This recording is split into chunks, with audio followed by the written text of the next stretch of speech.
Mgogoro wa kule Mashariki ya Kati. Rais wa Marekani Donald Trump ametishia adhabu kali ya kijeshi dhidi ya Wahuthi wa Yemen iwapo wataendelea kushambulia meli katika bahari ya Shamu.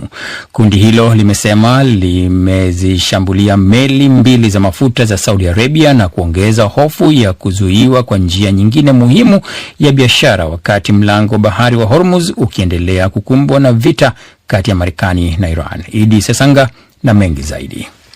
Wahuthi wanaoungwa mkono na Iran wamesema walizishambulia meli za mafuta za Enselia na Leila katika bahari ya Sham na kusababisha moto katika meli zote mbili, lakini hakuna taarifa za watu kuuawa au kujeruhiwa. Saudi Arabia imethibitisha kushambuliwa kwa meli ya Enselia, lakini haijazungumzia meli ya Leila. Shirika la Uingereza linalofuatilia usafiri wa baharini UKMTO limesema meli moja ilipigwa na kitu kisichojulikana karibu kilomita 130 kusini magharibi mwa mji wa Al-Shuqaiq. Haya ni mashambulizi ya kwanza kuripotiwa tangu Wahuthi watangaze kuzuia meli zinazohusishwa na Saudi Arabia kupitia mlango bahari wa Bab el-Mandeb. Kundi hilo limesema linajibu hatua za Saudi Arabia dhidi ya Yemen na shambulizi la hivi karibuni kwenye uwanja wa ndege wa Sanaa. Rais Trump amesema amesikitishwa sana na hatua hiyo na kuonya kuwa Marekani itaichukulia Iran kuwa na jukumu kutokana na uhusiano wake na Wahuthi na kwamba Tehran pamoja na kundi hilo wanaweza kukabiliwa na adhabu kubwa ya kijeshi. Waziri wa mambo ya nje wa Marekani Marco Rubio naye pia amewaonya Wahuthi wasikubali kuingizwa na Iran katika mzozo mpya na Saudi Arabia. The Iranians figured out a way to sort of rope them into it. Wairani wamepata namna ya kuwaingiza katika mzozo huu kwa kuwafanya waanzishe upya mapigano na Saudi Arabia.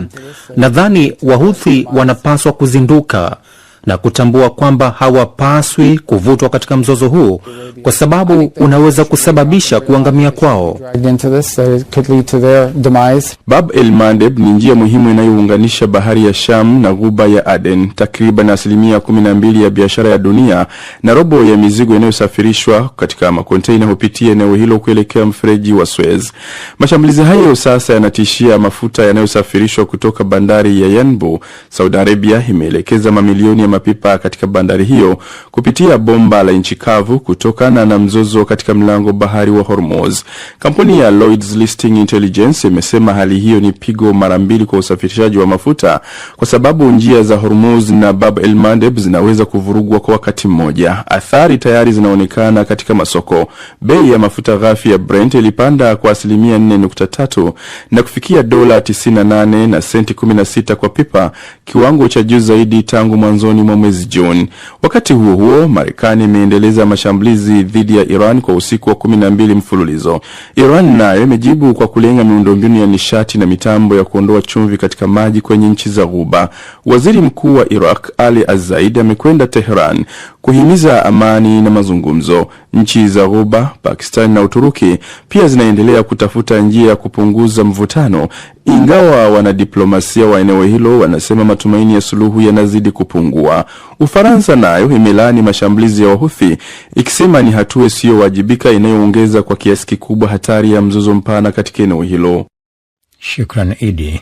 Mawaziri wa mambo ya nje kutoka nchi za kusini mashariki mwa Asia wametoa wito wa kuheshimiwa kwa uhuru wa usafiri wa meli katika njia za kimataifa za baharini na kuzisihi pande zote kujizuia katika mzozo wa Mashariki ya Kati ambao umeleta athari za kiuchumi katika eneo lote. Grace Kabogo anaarifu zaidi katika taarifa ifuatayo. Taarifa ya pamoja iliyotolewa leo katika mkutano wa Jumuiya ya nchi za kusini mashariki mwa Asia ASEAN mjini Manila, Ufilipino, imesisitiza umuhimu wa uhuru wa usafiri wa majini na ndege katika njia za kimataifa za baharini, huku kwa upande mwingine wakitoa wito wa kuhakikisha kwamba meli zinapita bila vikwazo vyovyote katika mlango bahari wa Hormuz.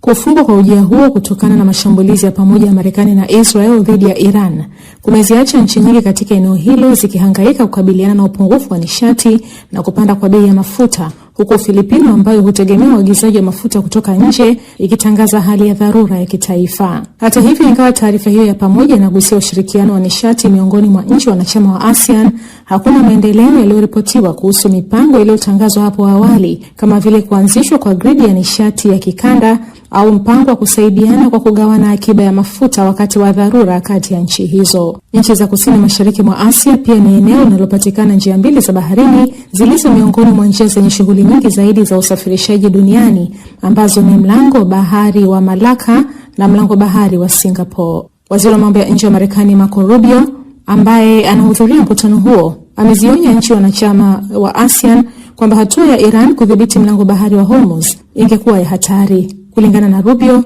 kuna kanuni muhimu ya msingi inayohusu uhuru wa usafiri wa majini ambayo kwa sasa iko hatarini. Mawaziri hao wamesisitiza umuhimu wa kuimarisha ushirikiano na mawasiliano ya karibu licha ya uhasama na vitisho vinavyoendelea vya kimataifa, huku mapigano katika eneo la Mashariki ya Kati yakiendelea kushika kasi.